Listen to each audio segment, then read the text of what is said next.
స్తోత్రం స్తోత్రం స్తోత్రం స్తోత్రం స్తోత్రం స్తోత్రం స్తోత్రం స్తోత్రం స్తోత్రం. మహాపరిశుద్ధుడ, ప్రేమ కలిగిన తండ్రి, నీకు వందనాలు, స్తోత్రం చెల్లిస్తున్నావు నైనా. గడిచిన కాలం అంతా మీ రెక్కల నీడలో దాచి ఆరోగ్యం ఇచ్చి ఆయుష్కాలమును పొడిగించి ఈ పునరుద్ధాన దినమందు నీ పరిశుద్ధమైన నామమును స్తుతించటానికి మీ సన్నిధిలోనికి మమ్మల్ని అందరినీ కూడా సమకూర్చినందుకే స్తోత్రం చెల్లిస్తున్నాం. జరుగుతున్న ఆరాధన మీ చేతుల్లోనికి సమర్పిస్తున్నాము నైనా. అయ్యా, నీకు స్తోత్రం. కూడి వచ్చిన నీ బిడ్డలందరిని బట్టి నీకు స్తోత్రం తండ్రి. ఇంక నువ్వు రావాల్సిన బిడ్డలను త్వరగా తీసుకుని రండి తండ్రి. నీకు స్తోత్రం చెల్లిస్తున్నాం. కరెంటును, సిస్టమును, వాతావరణాన్ని కూడా మీరు స్వాధీనపరుచుకున్నందుకే నీకు స్తోత్రం చెల్లిస్తున్నాం. పాటల ద్వారా, వాయిద్యముల ద్వారా మీ నామానికి మహిమ తెచ్చుకునండి. సాక్ష్యముల ద్వారా, కీర్తన భాగము ద్వారా, ఆరాధన ద్వారా మీరే మహిమను పొందమని ప్రార్థిస్తున్నాము తండ్రి. అయ్యా, నీకు స్తోత్రం. మందిరములో అడుగుపెట్టుచున్న ప్రతి బిడ్డని మీ ఆత్మ స్వాధీనములోనికి తీసుకునండి. ఆత్మతో, సత్యముతో నీ ఘనమైన నామమును స్తుతించి ఆరాధించుటకు సహాయం చేయండి. అయ్యా, కూడి వస్తున్న ఒక్కొక్కరికి అవసరమవుతున్న సందేశం మీ దాసుల నోట మీరు ఉంచండి. వాక్యములో నుండి ఒక్కొక్కరితో మీరు మాట్లాడండి. వినగల చెవి, గ్రహించే హృదయం ప్రతి బిడ్డకి మీరు అనుగ్రహించమని ప్రార్థిస్తూ, ఆరాధన ఆది నుండి అంతం వరకు మీరే అధ్యక్షులుగా, ప్రధాన యాజకులుగా మా మధ్యలోనికి దిగి వచ్చి క్రమంగా మర్యాదగా జరిగిస్తున్నందుకే నీకు స్తోత్రం చెల్లించుకుంటూ, సమస్త మహిమ, ఘనత, ప్రభావం నీకే చెల్లిస్తూ యేసు నామములో అడుగుచున్నాము తండ్రి, ఆమేన్. గమనించండి, ఏ టైంలో ఎవరి పరిస్థితి ఎలా మలుపు తిరుగుద్దో తెలియదు. అందుకని మనం చేయాల్సిన పని ఏంటంటే, బలిష్టమైన దేవుని చేతి కింద అణిగి మణిగి ఆయన చేతి నడిపింపు క్రిందనే ఉంటే, ఒకటి సురక్షితంగా ఉంటాం, రెండు ఎట్లా ఉంటాం, ఆరోగ్యంగా ఉంటాం. ఎందుకంటే కాపాడే దేవుని చేతి కింద ఉన్నాం కాబట్టి ఆయనే కాపాడుతాడు. హల్లెలూయా. ఆయన చేతి కింద మనం ఉంటే ఏం జరుగుద్ది అంటే, ఏ కలవరం మనకు ఉండదు, మనశ్శాంతిగా ఉంటాం. హల్లెలూయా. అందుకని బలిష్టమైన దేవుని చేతి కింద, ఆయన రెక్కల క్రింద మనం ఉన్నాం కాబట్టి సురక్షితంగాను, క్షేమంగాను, ఆరోగ్యంగాను ఉండగలుగుతాం. అందుకని మనం ఏం చేయాలంటే ఆయన రెక్కల క్రిందనే ఉండాలి. యెరూషలేముకు వచ్చి బెత్లెహేముకు చేరుకున్న రూతుతో దేవుడు అక్కడ బోయజ్ అంటున్నాడు, అమ్మా, యెహోవా రెక్కల క్రింద సురక్షితంగా ఉండటానికి నువ్వు వచ్చావు అంటున్నాడు. అదేంది, వెళ్ళింది బెత్లెహేం కదా, ఆయన ఏంటి ఆ మాట అంటాడు? మందిరం ఉండే స్థలానికి, దేవుని సన్నిధికి మనం వెళితే ఆయన సన్నిధిలో చాచిన చెయ్యి ఉంటుంది గనక ఆ చేతి కింద మనం ఉన్నాం కాబట్టి మనం సురక్షితంగా ఉంటాం. హల్లెలూయా. చేతి నీడన కాకుండా బయట ఉన్నాం అనుకో, గ్యారంటీ లేదు. అందుకనే ఆదివారం ఖచ్చితంగా మందిరంలో ఉండటం మంచిది. పనులు ఉంటాయి కాదనను, చేలో పని ఉంటుంది, చుట్టాలు పెళ్ళిళ్ళు ఉంటాయి, బంధువులు దినాలు ఉంటాయి, ఇంకా తెలిసిన వాళ్ళు, దగ్గర వాళ్ళు, దూరం వాళ్ళు, నువ్వంటే ఇష్టపడేటువంటి వాళ్ళు, నీ మీద ప్రేమ ఎక్కువగా ఉన్నటువంటి అన్యులు కూడా పిలుస్తుంటారు.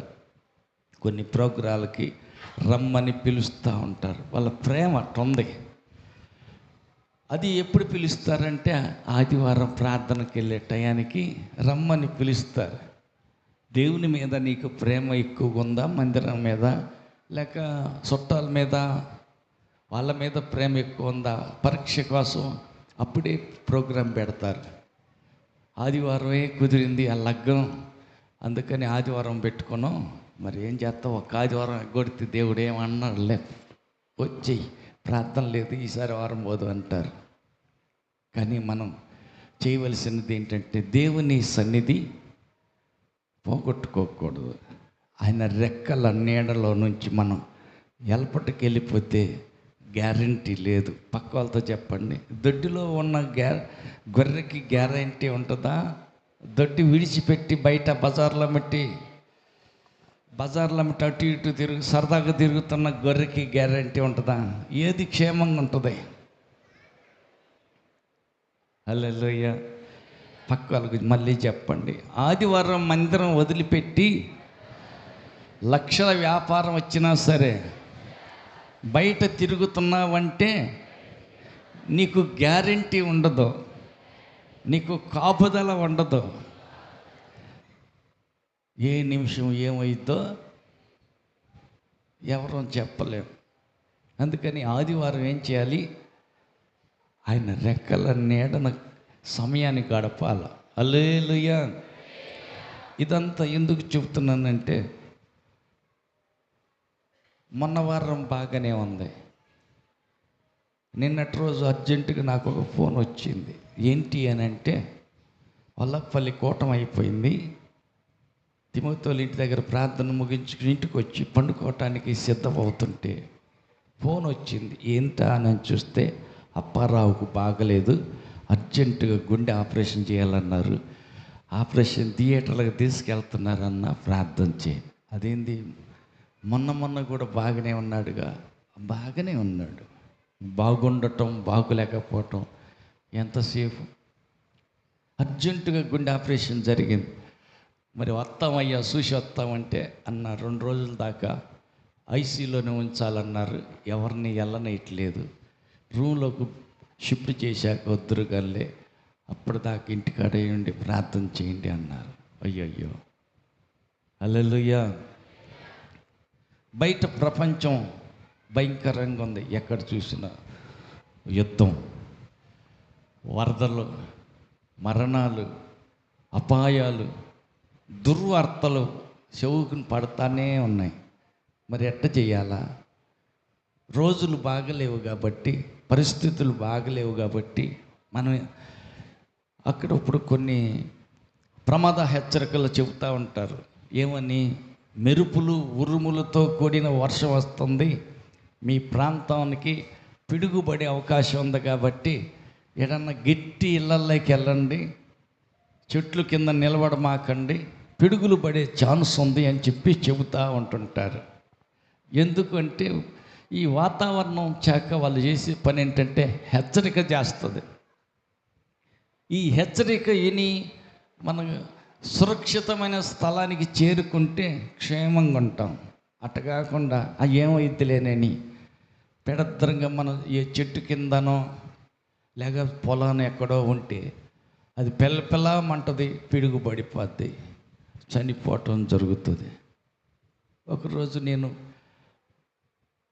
అటు వెళ్తూ ఉన్నా, బల్లికరో వైపు వెళ్తూ ఉంటే ఈ కాలకట్ట కానుకొని కొంచెం యువతల పక్క కొంచెం లోతుగా వర్షం పడతానే ఉంది. ఒక తాడి చెట్టు తగలబడుతుంది. ఏంటి అని ఆలోచిస్తే, తాడి చెట్టు పైకెక్కి ఎవరు నిప్పు పెడతారు? నిప్పు పెట్టడం కాదు, అంతకుముందు పిళమందగా పిడుగు పడింది. అది కరెక్ట్గా తాడి చెట్టు మీదే ఎందుకు పడాలి? పక్క పడకూడదు, అది ఆకర్షణ ఉంటుంది కనుక దానికి అక్కడే పడింది. ఆ మొదల్లో ఆ చెట్టు అంతా కాలిపోతా మంటలు లేస్తా ఉన్నాయి. ఒక పక్క వర్షం పడతా ఉంది, మరొక పక్క చెట్టు తగలబడతా ఉంది, పిడుగు పడింది. హల్లెలూయా. ఈ ప్రమాద హెచ్చరిక ఎందుకంటే ప్రమాదాలు వస్తున్నాయి, జాగ్రత్తగా మేలుకుంటామని. ఎన్ని హెచ్చరికలు వచ్చినా, ఎన్ని వాక్యాలు విన్నా, అవి ఏం కాదులే, అట్టనే జరుగుతుంటాయిలే అని అరగంట కోవటం లేదు, అరగంట కోవటం లేదు, ఆదివారం ప్రార్థన కూడా లేదు. ఇష్టారాజ్యంగా నువ్వు ఇష్టం వచ్చినట్టు, నీకు నచ్చినట్టు, నాకంతా తెలుసు అనుకుంటా పోతే చివరికి జరిగేది ఏంటి? ఎంతోమందిని పిడుగుబడి చనిపోయారని భయంకరమైనటువంటి వార్తలు. అందుకని ఈ భయంకరమైనటువంటి దుర్దినాలు, అందుకే హెచ్చరిక ఏంటి అంటే, దినములు చెడ్డవి గనుక సమయాన్ని పోనీక సద్వినియోగం చేసుకుంటే మంచిది. పక్క వాళ్ళతో చెప్పండి, బయట దినాలు బాగలేవు, నీకు నీవు భద్రం చేసుకుంటే మంచిది. పెడద్రంగా పోతే నాకు అంతా తెలుసు అనుకుంటే ఇంకెవరు కాపాడడు. కాపాడే హస్తం నీ పైన చాచిన హస్తం కింద నుంచి బయటికి వెళ్ళిపోతే నీ ఇష్టం. కోడి పెట్ట అంటది, కోడి పిల్ల ఒంటరిగా బాబాకు పైన గెద్ద తిరుగుతుంది జాగ్రత్త అని కోడి పెట్ట చెప్పుద్ది. అందులో ఒక కోడి పిల్ల అంటది, నువ్వే తిక్కల దానివే, కంప్యూటర్ యుగం, స్విచ్చులు నొక్కుంటే అన్నీ తెలిసిపోతుంది. హల్లెలూయా. గూగుల్కి వెళ్ళిపోయి కొట్టుకుంటే ఎక్కడికి వెళ్ళాలా, ఎలా వెళ్ళాలా, ఏం చేయాలా, దేని అర్థం ఏంటిది, దేనికి ఏమైంది మొత్తం తెలిసిపోద్ది. నీకు తెలీదు పిచ్చి తల్లి, నాకంతా తెలుసు. నువ్వు చెప్పేది ఏంది? కోడి పెట్ట, తల్లి పెట్ట, నువ్వు గమ్ముగా ఉండు అని. నీ కోడి పిల్ల ఒక్కటే ఏం చేసిద్దంట, బుడికిని బయట వస్తుంది. తల్లి వెంట పిల్లలన్నీ కాసుకొని ఉన్నాయి. చెత్త కొద్దిగా అటు ఇటు కదిలిచ్చి ఆడ చెదులు ఉంది రామని చెప్పి అని పిలుస్తుంది. ఈ పిల్లలన్నీ పోయేదను ఈ చెదులో గింజలో కనపడ్డాయి, ఏరుగు తింటున్నాయి. ఇదొక్కటే ఏం చేస్తుంది? మా అమ్మకి ఏం తెలీదు, కంప్యూటర్ కాలం, నాకు అన్నీ తెలుసు. నాకేం తిక్కల దాన్ని అనుకుంటున్నావు ఏంటి? మొత్తం తెలుసు, అన్నీ తెలుసు అనుకున్న ఈ కంప్యూటర్ కోడి పిల్ల బయటికి వెళ్తుంది, ఒంటరిగా పోద్ది. నాకు అంత తెలుసు. నాకు ఒకటి చెప్పేది ఏంది, నాకు తెలియదు ఏంది. ఒంటరిగా వెళ్ళిన కోడి పిల్ల అటు ఇటు చూస్తూ ఉంటుంటుంది. హల్లెలూయా, హల్లెలూయా. ఏం చూస్తుంది? ఎక్కడ బాగుందా? హల్లెలూయా. దానికి బాగున్నది కావాలా, ఎవడు కంట్రోల్ చేయకూడదు దానికి. అది తప్పు, ఇది తప్పు అని చెప్పకూడదు. దాన్ని ఇష్టారాజ్యంగా విడిచిపెట్టాలా, ఏమనకూడదు. అక్కడైతే దీనికి బాగా ప్రశాంతంగా ఉంటుంది. కాబట్టి ఎవరు కంట్రోల్ అక్కర్లేదు, దాని మీద ఎవరు పెత్తనం చేయకూడదు. అది తప్పు, ఇది తప్పు, అది చేయకూడదు, ఇది చేయకూడదు, ఆడికి వెళ్ళకూడదు, ఈకి అవన్నీ ఎవరు సలహా చెప్పే పని లేదు. ఇది ఒక్కటి ఒంటరిగా తిరుగుతూ ఉంటుంది. ఒంటరిగా తిరుగుతూ ఉంటుంటే ఏం జరుగుద్దమ్మా? ఒకరోజు గొర్రె మందలో నుంచి వేరైంది. అది ఒక్కటి ఎట్ట తప్పించుకుందో దారి తెలియక ఇంటికి పోవటానికి కావాలా తిరుగుతా పోతా ఉంది. బే అంటుంది. ఇదేందిరా, ఇయ్యారు కాడ గొర్రె అరుతుందట్టుంది, చాలా పొద్దుపోయింది, 10-11 దాటింది ఇయ్యారు కాడ. ఇదేంది, అటు ఊరు కాదు పల్లె కాదు, దారిలో ఇక్కడ గొర్రె అరుస్తుంది అని చూస్తే ఆ గొర్రె తప్పిపోయినట్టుంది.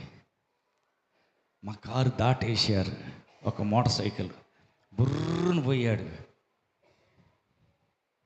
మళ్ళీ ఎందుకు వచ్చిందో కొద్ది దూరం పోయినాక గుర్తొచ్చింది కావాలా. అది ఎవరు కాసేవాళ్ళు లేరు కాబట్టి ఒంటరిగా వదిలిపెట్టిన గొర్రె.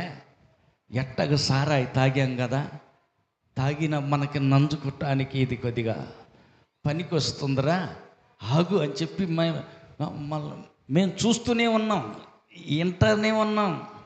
ఆ గొర్రె అరవటం ఒక్కతే రోడ్డు పక్కన నడుచుకుంటూ పోతూ ఉండటం చూసాం. మేము దాటేసి వచ్చాం, వాళ్ళు కూడా దాటేసి వచ్చారు.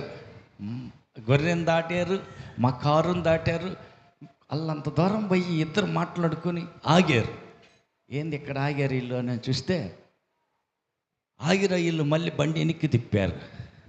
వెనక్కి తిప్పి నేరుగా ఏం చేశారు, ఆ గొర్రెని ఇద్దరు మధ్యలో కూర్చోబెట్టుకొని పట్టుకున్నారు. మోటార్ సైకిల్ మీద ఎక్కించుకున్నారు, మధ్యలో ఎక్కించుకొని బుర్రను పోతా ఉన్నారు. హల్లెలూయా. అది అరుస్తూ ఉంది, మధ్యలో కూర్చోబెట్టుకొని పోతా ఉన్నారు. తాగి తూలుతున్న వాళ్ళు కాబట్టి అది నంజుకోవటానికి వాళ్ళ చేతిలో ఆహారంగా మారిపోయింది. ఆ గొర్రెని కాసుకున్న ఆయన ఇంటికాడ ఎక్కడెక్కడ ఎత్తుక్కుంటున్నాడో, ఎంత తిప్పలు పడ్డాడో. హల్లెలూయా, హల్లెలూయా, హల్లెలూయా. మరి ఈ కోడి పిల్ల సంగతి ఏంది? అటు ఇటు చూస్తుంది. శత్రువైన సాతాను గర్జించు సింహం వలె ఎవరిని మింగుదామా అని తిరుగుతుంది. ఈ కోడి పిల్ల ఏమో ఒంటరిగా తిరుగుతూ ఉంది. నాకు ఎదురు చెప్పేది లేదు, ఎవడు అడ్డం చెప్పేది లేదు. నా ఇష్టం, నా డబ్బులు నా ఇష్టం, నా ఒళ్ళు నా ఇష్టం, నా సెల్లు నా ఇష్టం, అంత నా సెల్లు నా సెల్లు, నా ఒళ్ళు నా డబ్బు నా ఇల్లు. మా అమ్మ మా నాన్న ఎవడు ఎదురు మాట్లాడటానికి లేదని ఒంటరిగా తిరుగుతుంది. అటు ఇటు చూసింది, అక్కడి నుంచో కనిపెట్టింది గద్ద. నేరుగా వచ్చేసి ఏం చేసింది, ఒంటరిగా తిరుగుతున్న గద్దని, కోడి పిల్లని కాళ్ళకి తన్ని కొంత కీ కీ అంటుంది. కీ లేదు కాలేదు. అది తీసుకుని పోయి నేరుగా తీసుకెళ్ళి ఏం చేసింది, హల్లెలూయా, ఆ కొండ మీద ఎక్కడో తీసుకెళ్ళి కాలి కింద పెట్టి కాలుతో తొక్కి పట్టి పొడిచి పీకుతూ ఉంది, పేగులు పీకుతూ ఉంది. దానికి నచ్చిన వరకు తిని చచ్చిపోయిందిగా, నచ్చిన వరకు తిని మిగతా దాన్ని ఆడపాడేసి వెళ్ళిపోయా. హల్లెలూయా, హల్లెలూయా. వాడు దొంగ. ఎవడు దొంగ? సాతాను దొంగ. వాడు దొంగతనం చేస్తానికి, నాశనం చేస్తానికి వస్తాడు, కానీ నీకు మేలు చేస్తానికి రాడు. హల్లెలూయా, హల్లెలూయా, హల్లెలూయా. దొంగోడి చేతిలో దొరకద్దు. పక్కలకు చెప్పండి, దొంగోడి చేతిలో దొరకద్దు. దొరికావా ఆ కోడి పిల్ల గతే పట్టుద్ది. హల్లెలూయా, హల్లెలూయా, హల్లెలూయా. కాబట్టి మనం దేవుని పిల్లలు ఎక్కడుండాలి? ఆదివారం అనగానే ఆయన సన్నిధిలోనే ఉండాలి. ఆయన సన్నిధిలో ఉండక, ఆయన సహవాసంలో ఉండక, వేరుగా ఎక్కడో ఉంటా, ఆదాయం వస్తుంది, డబ్బులు వస్తున్నాయి, మంచి స్నేహం దొరికింది, మంచి భోజనం చిక్కింది, మంచి ఫంక్షన్లో పాలు పొందామని సంతోషపడతా గడుపుతున్నావేమో, మంచిది కాదు. హల్లెలూయా. క్షణికమైన అల్పకాల పాపభోగానికి నువ్వు ఆశపడితే నిత్యంలో నీకు దొరికే ఆశీర్వాదం కోల్పోతావు. ఒక్క పూట కూటి కోసం జ్యేష్ఠత్వపు హక్కునే అమ్ముకున్నాడు. అర్థం కాల, విలువ తెలియలా మనిషికి. హల్లెలూయా, హల్లెలూయా. ఒక్క పూట కూడి తినంగానే సరిపోయిద్దా? జ్యేష్ఠత్వపు హక్కు దొరికింది ఆ వ్యక్తికి. జ్యేష్ఠత్వపు హక్కు, పెద్ద కొడుకుగా పుట్టిన హక్కు అమ్మేసుకున్నాడు ఒక్క పూట కూటి కోసం. హల్లెలూయా. అతను అమ్ముకోకూడదు, పోగొట్టుకోకూడదు. దేవునికి నీకు ఉన్న బంధం, స్నేహం, సహవాసం ఎంత గొప్పది. ఎంతమందికో అర్హత లేదు, ఈ భాగ్యం లేదు, ఈ ధన్యత లేదు, కానీ మనకు దొరికింది. దేవుడు మనకిచ్చాడు.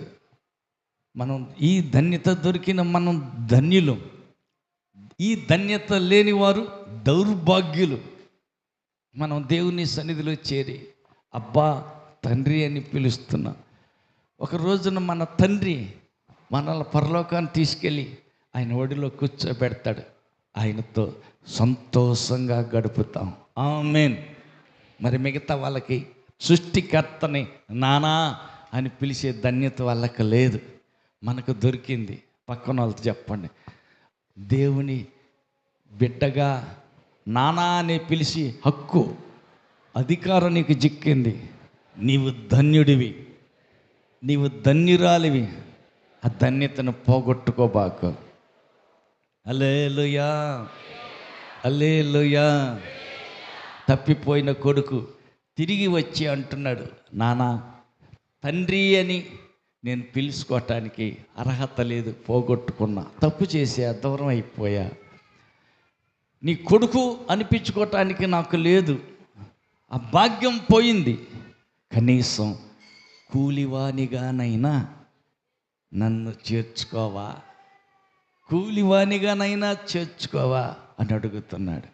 కూలివానిగా కాదు, నా సొంత బిడ్డగానే చేర్చుకుంటానని మనస్సు మార్చుకున్న వ్యక్తిని క్షమించి మళ్ళా ఇంటికి చేర్చుకున్నాడు. అవును, అది తండ్రి ప్రేమ.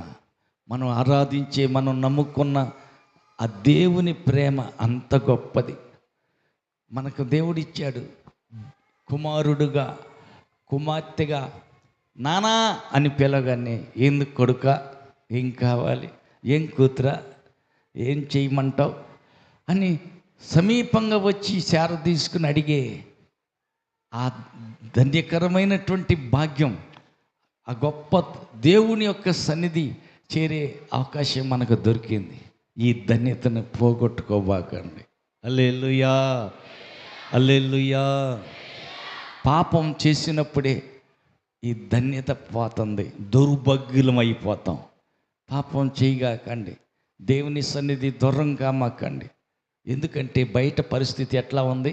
ఇల్లు విడిసి ఒంటరిగా, ఏకాకిగా, దొడ్డికి దూరంగా తిరిగే గొర్రె గతి పట్టుద్ది. తల్లికి ఎడంగా, కోడి పెట్టకు దూరంగా ఒంటరిగా తిరుగుతున్న కోడి పిల్ల గతే నీకు పట్టుద్ది. ఆ గతి నీకు ఎవరికి పట్టకుండునుగాక. అయితే మరి మనం ఏం చేయాలంట? కనిపెట్టుకుని ఉండాలి. దొడ్డిలో ఉన్నంత వరకు నీకు గ్యారెంటీ. ఆమేన్. ఆయన రెక్కల కింద ఉన్నంత వరకు నీవు సురక్షితంగా ఉంటావు. ఆమేన్. ఆయన రెక్కల నీడ నుంచి పక్కకి దాటిపోయావా, దేవునికి దూరమై, దేవుని సన్నిధికి, దేవుని సహవాసానికి ఎడమైపోయావా, కాపుదల పోద్ది, గ్యారంటీ పోద్ది. దేవునికి ఇచ్చినటువంటి ఆ భాగ్యం కోల్పోతావు. హల్లెలూయా, హల్లెలూయా. దేవుని రెక్కల నీడకు రావటం వల్ల, మందిరానికి రావటం వల్ల ఏం జరుగుతుందంటే, ఏదన్నా బాగలేదా, ఏదైనా బలహీనత వచ్చిందా, ఏదైనా రోగం వచ్చిందా, పక్కన 10 మందికి చెప్పి ప్రార్థన చేయించడం జరుగుతుంది. ఒకరికొకరు చేయి పట్టుకుని ప్రార్థన చేయమని చెప్తాం చూడు. అక్క, నా బాధ ఇది, ప్రార్థన చేయి. సరే, వాళ్ళు చేస్తారు. వాళ్ళని విడిచిపెట్టి ఇంకొకరి దగ్గరికి వెళ్తావు. అన్నా, నాకు బాధ ఇది, నాకు వచ్చిన జబ్బు ఇది, తగ్గేటట్టు ప్రార్థన చేయి. ప్రార్థన చేస్తారు. అట్టా ఒకళ్ళ తర్వాత ఒకళ్ళు 10 మంది దాకా అందరూ కలిసి నీ బాధ కోసం ప్రార్థన చేస్తారు. హల్లెలూయా, హల్లెలూయా. రెండవది, ఇద్దరు ఏకీభవించి ఏదైనా ఒక విషయం అడుగుతూ ఉంటే ఏం జరుగుద్దంట? భూమి మీద మత్తయి సువార్త 18వ అధ్యాయం 19వ వచనం చూస్తే,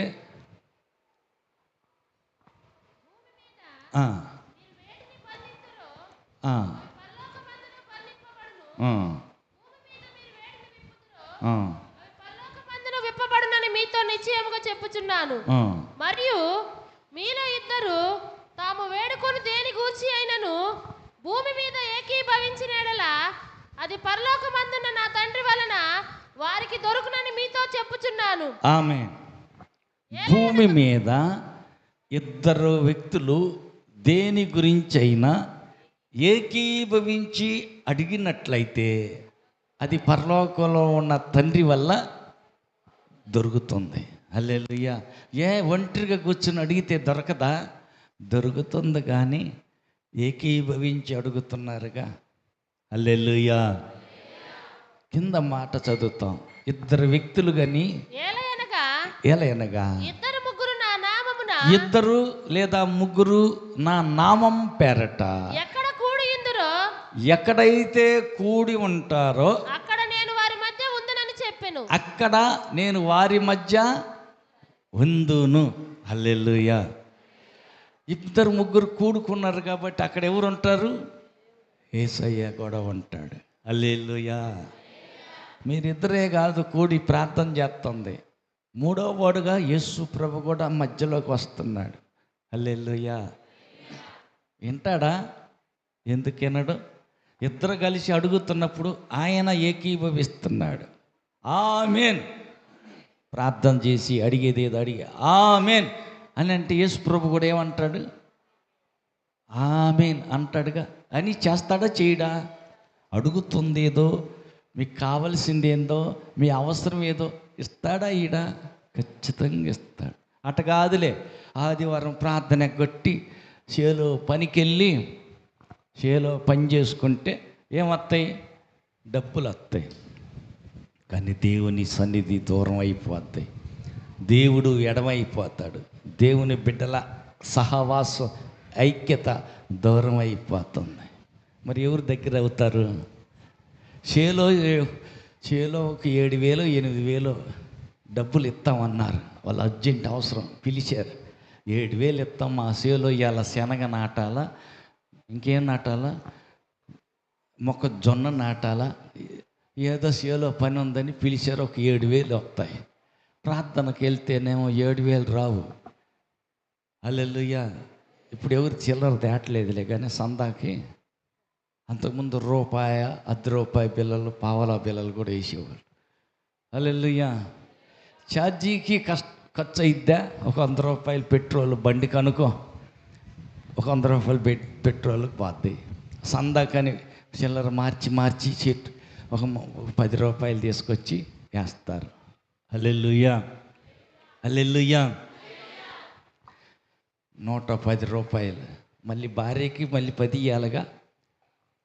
భార్యకి ₹10, పిల్లోడికి ఒక ₹5 అన్నీ పోయినాయి, అడుగుపోయినాయి. హల్లెలూయా, హల్లెలూయా. మొన్న మేము వస్తా పోతా ఉంటుంటే అక్కడక్కడ స్పీడ్ బ్రేకర్ల దగ్గర కరెక్ట్గా ఆగుతారు కొంతమంది. స్పీడ్ బ్రేకర్ల దగ్గర విజయవాడలో అయితేనేమో బెంజి సర్కిల్ దగ్గర అక్కడ ఆగుతారు. ట్రాఫిక్ జామ్ అయింది, సిగ్నల్ అయిన దాకా అక్కడ ఆగుతాయి. సిగ్నల్ పడిన తర్వాత అప్పుడు బండ్లు పోతాయి. ఆ బండ్లు ఆగి ఉన్నంతసేపు వస్తారు. ఒక్కొక్క కారు కాడికి వచ్చేస్తారు. హలో హలో, ఏంటి తీ అంటారు. నా కాడ ఏం లేవు లేకుంటే, ఏం చేసావు, అంతా పోయిందా, ఊడ్చుకుని పోయిందా?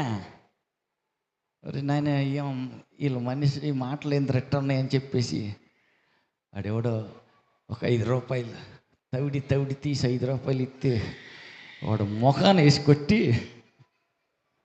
సాపిచ్చి సాడు పోసిపోతాను. హల్లెలూయా, హల్లెలూయా.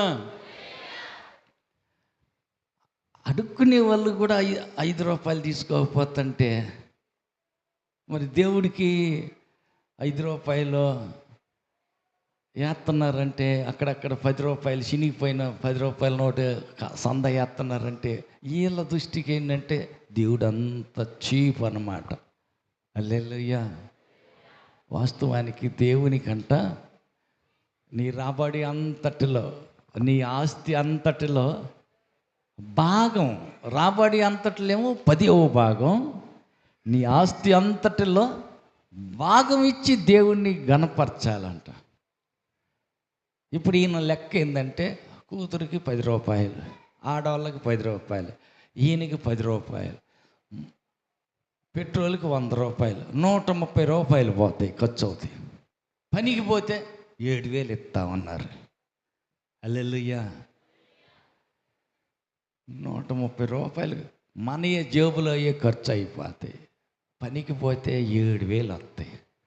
ఇవి వచ్చి ఆదివారం పోదాంలేని 7,000 కోసం వెళ్ళి అక్కడ పని చేస్తా ఉన్నాడు. ఏం జరుగుతుంది?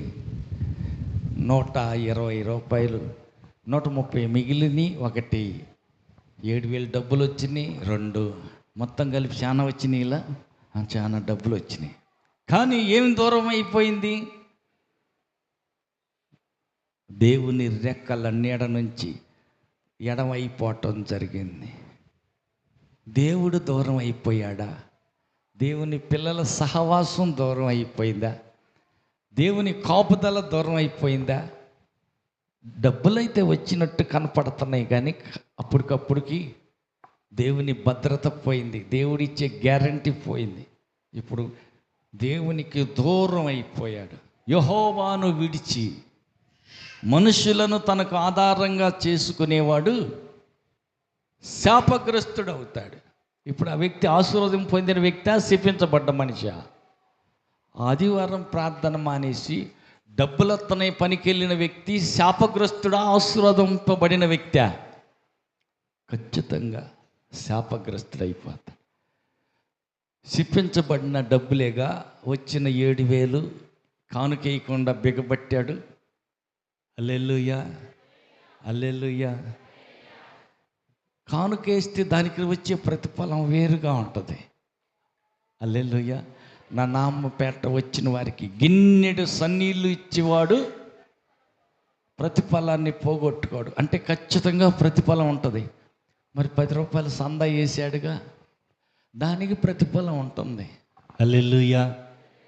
ఈ ప్రతిఫలాన్ని పోగొట్టుకున్నాడు. ఆడ 7,000 డబ్బులు వచ్చి నేను ఆనందపడుతున్నాడు, కానీ దేవుని కాపుదల పోయింది, దేవుని ఆశీర్వాదం పోయింది, దేవుని వలన వచ్చే దీవెన పోగొట్టుకున్నాడు, దేవునికి దూరం అయ్యాడు, శాపగ్రస్తుడయ్యాడు. ఇంకెవరు వస్తారు ఇప్పుడు? శాపగ్రస్తుడైన ఈ వ్యక్తి దగ్గరికి మొదట శపించబడి త్రోసివేయబడినే సాతాను వస్తాడు. హలో బ్రదరు, డబ్బులు వచ్చినాయిగా? డబ్బులు వచ్చినాయి. ఇవాళ మరి ఏం చేద్దాం? ఇవాళ ఏదన్నా మొక్క సుక్క అయ్యి ప్రార్థనకి వెళ్తుంటే నేను ఎట్టా సుక్క మొక్క అంట కాదులేరా. హల్లెలూయా. ఫంక్షన్ అంట, ముఖ్యమైన వాళ్ళు ఫంక్షన్ పెట్టుకున్నారు, రమ్మన్నారు, పోయేద్దాంపా. కాదులేరా, బండి నేను తెత్తి ఆయిల్ కొట్టించుకుని నీ పైసా ఖర్చు పెట్టద్దు, అన్ని డబ్బులు నేనే ఎత్తా, ఖర్చు అంతా నాది.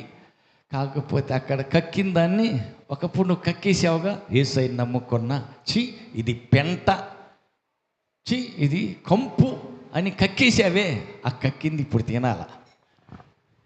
అది ఎట్ట తినాలా? తినో, ఏం కాదు, మేము తింటల్లా. హల్లెలూయా. కక్కిన దాన్ని తినేసి, ఫంక్షన్కి వెళ్ళి కాదనుకున్న దాన్ని తినేసి పందిగానో కుక్కగానో మారిపోయి శాపగ్రస్తుడైపోయి మొన్న 7,000 వచ్చినాయిగా, ఆదివారం ప్రార్థన కొట్టిపోయి సంపాదించుకుంటుంది. ఈ శాపంతో హాస్పిటల్ పాలైతే ఈ 70,000తో వస్తాడా, లేకపోతే 1,70,000 అవుతాయా? చెప్పరు. ఏమ్మా ఎంత అవుతాయి? పోతే కదా తెలిసింది, పోయినాక కదా అసలు సంగతి బయటకు వచ్చేది. హల్లెలూయా. నువ్వు కష్టపడుతుంది, పైసా పైసా కూడబెడుతుంది, ఆసుపత్రిలో డాక్టర్కి అప్పగించటానికా, లేకపోతే నీ భార్య నీ పిల్లలు తినటానికా? అయ్యా బ్రదర్స్ మాట్లాడట్లా. కష్టపడుతున్నావు, షాకిరంతా నీ భార్య నీ పిల్లలు నువ్వే తినాలా. అందుకేగా కష్టం చేస్తుంది. డాక్టర్కి అప్పగించటానికా? లేదే. మీ నాన్న ఏమన్నా బాకీ ఉన్నాడా డాక్టర్కి? మీ తాత ఏమన్నా బాకీ ఉన్నాడా? లేదే. మరి ఎందుకు గట్టి వస్తున్నావు? హల్లెలూయా, హల్లెలూయా. ఆలోచన లేకుండా అనాలోచనతో చేసిన చిన్న పొరపాటు దేవుని సన్నిధి విడిచిపెట్టి దేవుని రెక్కల నీడ నుంచి దూరం అయిపోయినందువల్ల ఎంత నష్టమో, ఎంత కీడో, అది ఎంత శాపమో, ఎంత బాధో పడిన వాళ్ళకి తెలుసుద్ది. హల్లెలూయా, హల్లెలూయా, హల్లెలూయా. కాబట్టి వద్దు, దేవుని రెక్కల కిందనే ఉండాలి మనం. 2 3 ఏకీభవించి ఏ విషయమైతే అడుగుతారో ఖచ్చితంగా దానికి ప్రతిఫలం, దానికి రావాల్సిన ఆశీర్వాదం పొందుకుంటాం. హల్లెలూయా, హల్లెలూయా. పక్క వాళ్ళకి చెప్పండి, ఆదివారం ప్రార్థన పొరపాటున మానుకోవద్దు. ఆశీర్వాదానికి బదులు శాపం కొంతెచ్చుకోవద్దు. హల్లెలూయా. వాక్యంలోకి వద్దాం. మత్తయి సువార్త, మార్కు సువార్త చదువుదాం. మార్కు 10:52. మార్కు సువార్త 10వ అధ్యాయం 52వ వచనం. అందుకు యేసు, నీవు వెళ్ళుము, నీ విశ్వాసము నిన్ను స్వస్థపరచునని చెప్పెను. వెంటనే వాడు త్రోవన ఆయన వెంట చూపి పొంది వెళ్ళెను. ఆమేన్. అదంతా తెలిసిందే కాబట్టి పూర్తిగా చదవనే, ఇట్లా చివరి మాటే చదివించాం. అక్కడ యేసు ప్రభు చెబుతున్న మాట ఏమనంటే, నీవు వెళ్ళు, నీ విశ్వాసమే నిన్ను స్వస్థపరిచింది. హల్లెలూయా, హల్లెలూయా. నీ విశ్వాసమే నిన్ను స్వస్థపరిచింది. హల్లెలూయా. అందుకు ఆయన వెంటనే వాడు త్రోవను ఆయన వెంట చూపు పొంది వెళ్ళాను. అప్పుడు దాకా అతను చూపు లేదు. హల్లెలూయా. చూపు లేని ఈ గుడ్డివాడిని యేసు ప్రభు చెప్పాడు, నువ్వు వెళ్ళిపో, నీ విశ్వాసమే నిన్ను స్వస్థపరిచింది అని చెప్పి వెళ్ళమని చెప్పాడు. ఈయనకి ఎమ్మటి లేచి దృష్టి పొందుకున్నాడు. యేసయ్య వెనకీడితే వెళ్ళిపోయాడు. హల్లెలూయా. యేసయ్య చెప్పిన మాట ఏంటంటే, నీ విశ్వాసమే నిన్ను స్వస్థపరిచింది. పక్కన వాళ్ళతో చెప్పండి, నీ విశ్వాసమే నిన్ను స్వస్థపరుస్తుంది. హల్లెలూయా, హల్లెలూయా, హల్లెలూయా. అంటే నీకు విశ్వాసం ఉండాలి. నువ్వు ఆరోగ్యంగా బ్రతకాలంటే నీకు విశ్వాసం ఉండాలి. ఏదైనా రోగం వచ్చిందా, జబ్బు వచ్చిందా, నొప్పి వచ్చిందా, బాధ కలిగిందా, విశ్వాసం ఉంచు. కేవలం దేవుని మీద విశ్వాసం ఉంచు. దేవుడు నన్ను బాగు చేస్తాడు అని. హల్లెలూయా. నీ విశ్వాసమే నిన్ను స్వస్థపరుస్తుంది. అయితే మరి విశ్వాసం ఎక్కడ దొరుకుద్ది? ఏ కొట్లో దొరుకుద్ది? ఎక్కడ దొరకదు. వినుట వలన విశ్వాసం కలుగును. వినుట క్రీస్తు యేసును గూర్చిన మాట వల్ల జరుగుతుంది. కాబట్టి దేవుని వాక్యం వింటే విశ్వాసం వచ్చుద్ది. హల్లెలూయా. నీ విశ్వాసమే, నువ్వు సంపాదించుకున్న విశ్వాసమే నీకు స్వస్థతనిస్తుంది. అంటే దేవుని మీద నమ్మకం ఉండాల, విశ్వాసం ఉండాల, దేవుడు బాగు చేస్తాడు. ఆమేన్. డౌట్ పడకూడదు, సందేహం రాకూడదు. అనుమానం వస్తే ఆరోగ్యం రాదు. అనుమానంతో, సందేహంతో అడుగుతున్నాను కానీ, ప్రార్థన చేస్తున్నాను కానీ తగ్గుద్దా? హల్లెలూయా, హల్లెలూయా. ఎన్నో సాక్ష్యాలు విన్నా కొంతమందికి విశ్వాసం కలగదు. అదేంది, కడుపులో ఉన్న బిడ్డకి మెదడులోనే ఎదుగుదల లేదు. ఎదుగుదల లేకపోతే జరగాల్సింది ఏంటంటే ఆపరేషన్ చేసి బిడ్డను తీసి అవతల పారేయాలి. హల్లెలూయా. 6వ నెలలో తల్లి కడుపులో ఉన్న బిడ్డ మెదడు బాగలేదు, ఎదుగుదల లేదు. 6 నెలల దాకా ఎదుగుదల లేదు. మరి మళ్ళీ 7వ నెలకు అంత బాగా అయిపోయింది. 7 నెలలకు తగిన ఎదుగుదల 1 నెల ఎట్టొచ్చింది? అయ్యా, వారి విశ్వాసమే. ప్రార్థన చేపిస్తే దేవుడు నా బిడ్డ కడుపులో ఉన్నటువంటి బిడ్డకి 6 నెలల ఎదుగుదల లేని మెదడుని ఈ 1 నెలలోనే, ఈ కొద్ది రోజుల్లోనే ఎదిగింపజేయగలడు. ఆ పని ఆయన చేస్తాడు. నమ్మారు. వాళ్ళ విశ్వాసమే స్వస్థపరిచింది. హల్లెలూయా, హల్లెలూయా, హల్లెలూయా. విశ్వాసం కావాలి. కొన్నిసార్లు మనకేంటంటే డౌట్ వచ్చుద్ది. హల్లెలూయా. క్యాన్సర్ వస్తే ఇంకేముంది, క్యాన్సలే అయిపోయినట్టే. హల్లెలూయా. అదేంటి క్యాన్సర్ వస్తే, క్యాన్సర్ ఏంటి, క్యాన్సర్ వచ్చిందా, ఇంకట్టయితే ఇంక రోజులు మనిషి లెక్క వేసుకో. హల్లెలూయా. చచ్చిపోతారా? వాళ్ళ వాహనం చచ్చిపోయింది, ఆ క్యాన్సర్తో కాదు, వీళ్ళు ఏం చచ్చిపోయింది అంటే నువ్వు కూడా చచ్చిపోతావు, పెందలాడు రెడీ తట్టపుట్ట సర్దుకో అని. హల్లెలూయా, హల్లెలూయా, హల్లెలూయా. లేదు ప్రియులారా, విశ్వాసం ఉంచు. ఆయనకు అసాధ్యమైంది ఏది ఉండదు. హల్లెలూయా.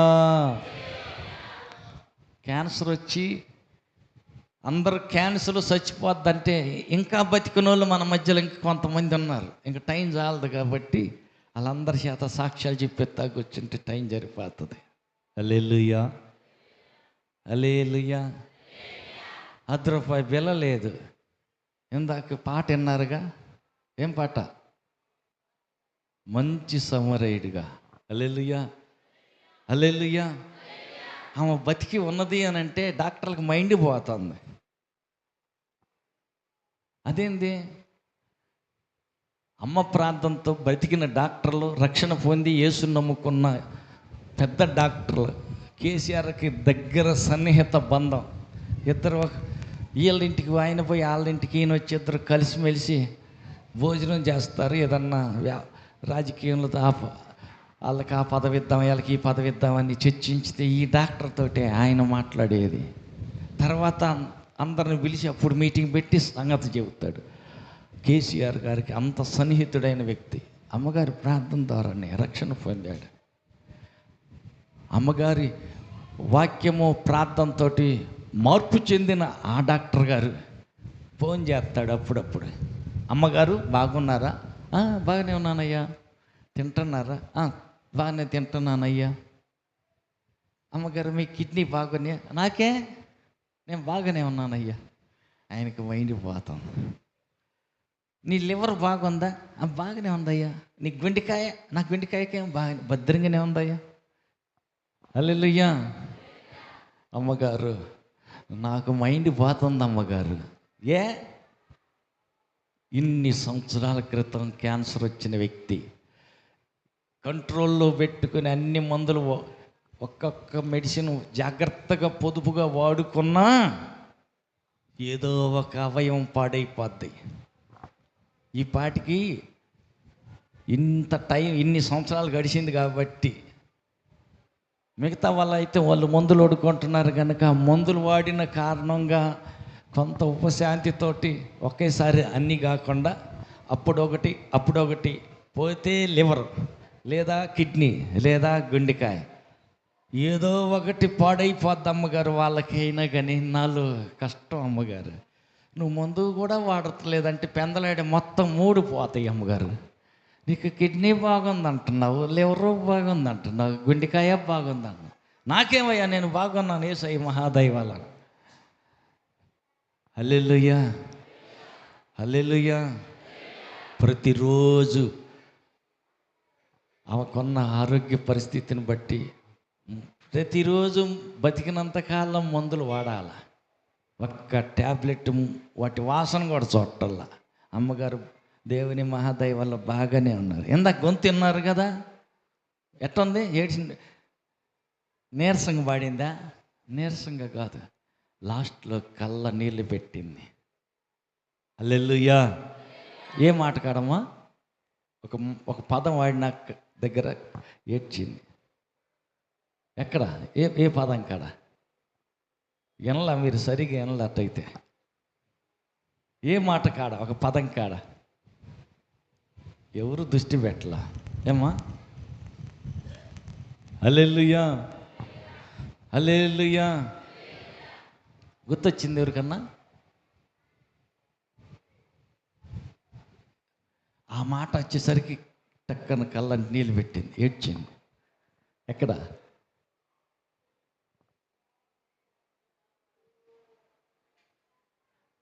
హల్లెలూయా.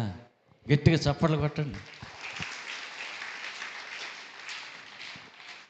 కంటికి రెప్పలాగా నన్ను కాపాడుతున్నావు.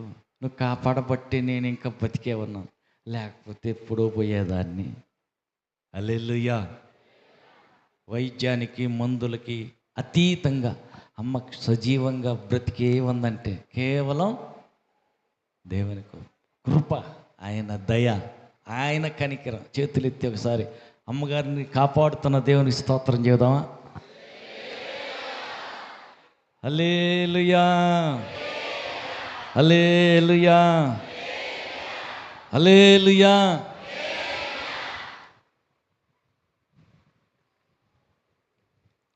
కూడా అదే పరిస్థితి.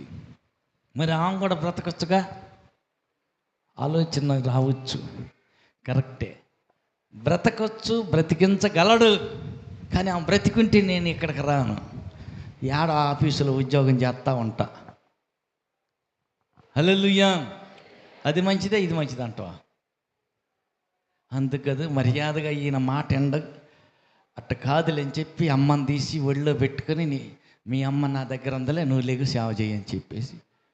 హల్లెలూయా. ఆ బాధ ఎట్టుంటుందో నాకు తెలుసు. 2 నెలలు హాస్పిటల్లో, ఎగ్మోర్లో, Madras Egmore cancer special institute ఉంది. అమ్మతో పాటు అక్కడే ఉండి, అది స్పెషల్ ఓన్లీ లేడీస్ వరకే ఉంటారు.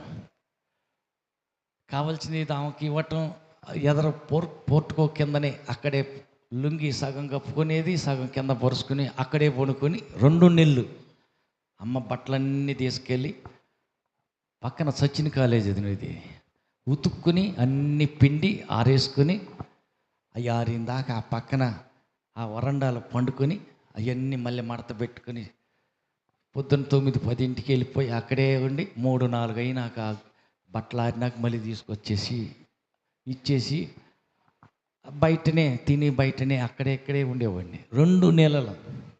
ఆ బాధ ఇంటికి వచ్చిన తర్వాత కూడా అమ్మ పక్కనే ఉండి చూసా కాబట్టి తెలుసు. అంత బాధ కలిగినటువంటి ఆ వ్యాధితోటి అమ్మ దాటిపోయింది. దేవుడు ఈ అమ్మని తీసుకొచ్చాడు. హల్లెలూయా. ఈ అమ్మ ఈరోజు ఆరోగ్యంగా ఇంత యాక్టివ్గా ఉందంటే కేవలం దేవుని కృప. ఆయన రెక్కల క్రిందనే ఉంది. అర్ధరాత్రి నేను 1 గంటకి ఒకసారి లేచి చూస్తే పాట పాడుతుంది. అదేంది ఎరకాడు పాట పాడుతుంది, పాడుకుంటుంది. చిన్న బైబిల్ ఒకటి తీసుకొని చదువుకుంటూ ఉంటుంది, ప్రార్థన చేస్తూ ఉంటుంది. ఈ ఎండజామున మొన్నటి దాకా బాగా ఎండ, ఈ ఎండకి పగల కొంచెం నిద్రపోతారు, రాత్రులు ప్రార్థనలో గడుపుతుంది, బైబిల్ చదువుకుంటుంది. దేవుని మహాదయ, క్షేమంగా ఆరోగ్యంగా పుష్టిగా ఉన్నారు. హల్లెలూయా. మీకు తెలియట్లా ఆమె విలువ.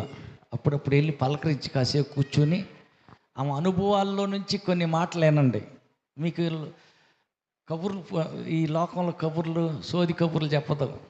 కదిలిచ్చిందంటే వాక్యంలో నుంచి, లేదంటే తన అనుభవంలోంచి సాక్ష్యాలే పంచుతుంటుంది. అట్ట అనుభవం కలిగిన వాళ్ళు మనకు దొరకటం కష్టం. కానీ దేవుని కృప. హల్లెలూయా. అలాంటి వాళ్ళకి ఎంత చిన్న పరిచర్య చేసినా రాసి పెట్టుకోవచ్చు. ఏమొచ్చుద్ది? ఖచ్చితంగా ఆశీర్వాదం, తగిన ప్రతిఫలం వచ్చుద్ది. హల్లెలూయా. ఒక రోజున అమ్మగారిని చూసి వద్దామని ప్రసాద్ వచ్చాడు. ఒట్టిగా బాటు ఎందుకులని ఒక 20 రూపాయలు ఇడ్లీ తీసుకొచ్చి, అప్పుడు కొంచెం బాగల, కొంచెం బాధతోనే ఉన్నారు, ఆరోగ్యం సరిగ్గా లేదు. ఆ 20 రూపాయలు ఇడ్లీ తెచ్చి, అమ్మగారు నా కోసం ఈ 2 ఇడ్లీ తినండి అమ్మగారు అని అంటే, అయ్యా నేనేమో ఇప్పుడు తినే పరిస్థితి కాదు, ప్రేమతో తెచ్చావు కాబట్టి నిన్ను బాధ పెట్టవెందుకులే అని చెప్పి దాంట్లో కొంచెం తినేసి అరగంట ప్రార్థన చేసింది. చాలా టైం గడిచింది. ఇప్పుడు ఎవరి పేరు ఎత్తి ప్రార్థన చేస్తుందో అని అంటే వింటా ఉంటే శివేసి ఆ కిటికీకి అడ్డం అమ్మగారు పనుకున్న ఆ వరండాకి, ఆ గదిలోకి ప్రసాద్ పేరే వస్తుంది. ఓరి నైని, ఇంకా ఆ అబ్బాయి గురించే ప్రార్థన చేస్తుందా? హల్లెలూయా. ఆమెకి గుర్తుంటుంది. హల్లెలూయా.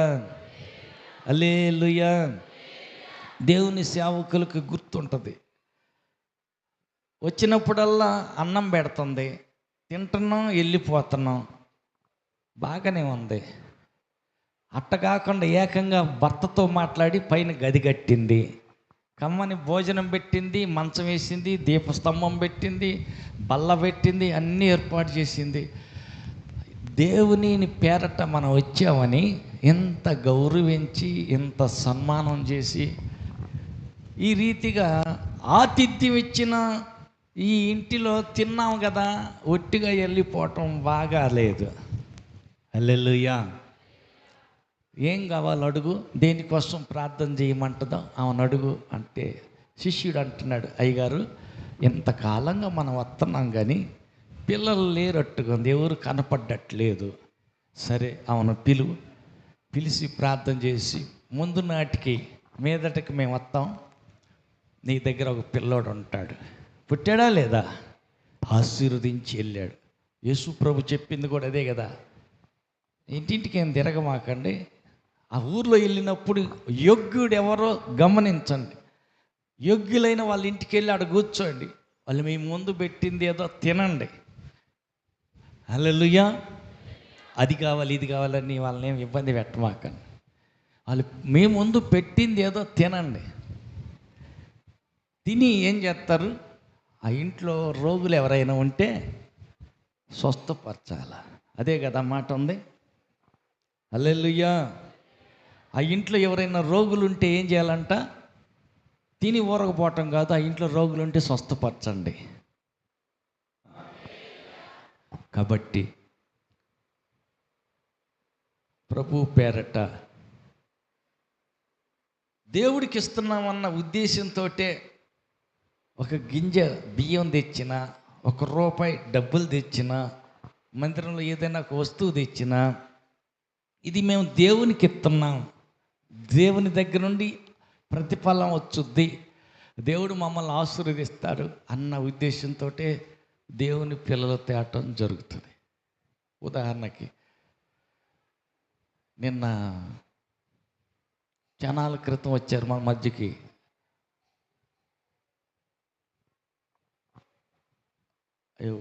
ఎలపవలూరు నుంచి. 7 అన్నదమ్ముల్లో 5 చనిపోయారు కదా, ఆ మిగిలిన రామాంజనేయులు, మన శ్రీను వాళ్ళ అక్క రవణమ్మ చాలా రోజుల క్రితం వచ్చారు. వాళ్ళకేదుకో దేవుడు ప్రేరేపించారని, దేవుని మందిరంలో ముసలోళ్ళు వచ్చినప్పుడు, గర్భిణీ స్త్రీలు వచ్చినప్పుడు, కింద కాళ్ళు మడిసి కూర్చోలేని వాళ్ళు ఎవరైనా వచ్చినప్పుడు, కుర్చీలు తక్కువగా ఉన్నాయి, ఇబ్బందిగా ఉంది, కుర్చీలు తీసుకొచ్చి మందిరంలో పెట్టి ఆ ఆశీర్వాదం నేను పొందుకుంటే బాగుండని అనిపించిందంట. నేరుగా నిన్న గుంటూరు నుంచి మళ్ళీ అద్దంకి వచ్చి, అద్దంకి వెళ్ళి కంపెనీ కుర్చీలు, ఆ తెల్ల కుర్చీలు మొత్తం వాళ్ళు తెచ్చినాయి, 20 కుర్చీలు తీసుకొచ్చారు. హల్లెలూయా, హల్లెలూయా. తీసుకొచ్చి 20 కుర్చీలు అక్కడ పెట్టి ప్రార్థన చేయించుకుని వెళ్ళిపోయారు. దేవునికి ఇస్తున్నాం, దేవుని బిడ్డలైన వాళ్ళు వచ్చినప్పుడు కూర్చుంటారు, మాకు ఆ ప్రతిఫలం మాకు వచ్చుద్ది, ఆ క్రెడిట్, ఆ ఆశీర్వాదం, దానికి వచ్చే లాభం, దీవెన మాకు వచ్చుద్దని విశ్వాసంతో తెచ్చి అక్కడ వేశారు. హల్లెలూయా, హల్లెలూయా. అవును, దేవుని మందిరంలోకి మనం ఏది, కనీసం పిల్లలు తిన్న చాక్లెట్ ఆట ఎత్తి పాడేసిన ప్రతిఫలం ఉంటుంది. హల్లెలూయా. కాబట్టి మిగతా ఎవరన్నా దేవుని బిడ్డలైన వారు తిని అక్కడ పెట్టినటువంటి ఇస్త్రాకులు ఎత్తేసిన, ఆ ప్లేట్లు గ్లాసులు కడిగి పక్కన పెట్టిన, దానికి రావాల్సిన ప్రతిఫలం తప్పకుండా ఉంటుంది. హల్లెలూయా.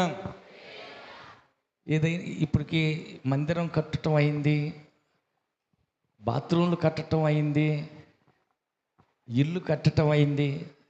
ఏ సిమెంట్ మేస్త్రికి 100 రూపాయలు ఇచ్చి పని చేయించి ఎరగం, గుర్తు లేదు, ఎవరికి 100 రూపాయలు ఇచ్చినట్టు నాకు గుర్తు లేదు. ఎందుకని, నేను నేర్చుకుందే వాళ్ళకి చెబుతా, ఉచితంగా చేయండి. బయట కూలికి వెళ్తే 1000 వస్తాయో 1500 ఇస్తారు ఒకరోజు సిమెంట్ పని చేస్తే. దేవుని పని కాబట్టి చెయ్యండి, సంతోషంగా చేయండి, సనుక్కుంటా గొనుక్కుంటా తిట్టుకుంటా కాదు, సంతోషంగా చేయండి. మీరు దేవుని కోసం చేస్తున్నారు, ప్రతిఫలం దేవుడు తప్పకుండా ఇస్తాడు అని. హల్లెలూయా, హల్లెలూయా.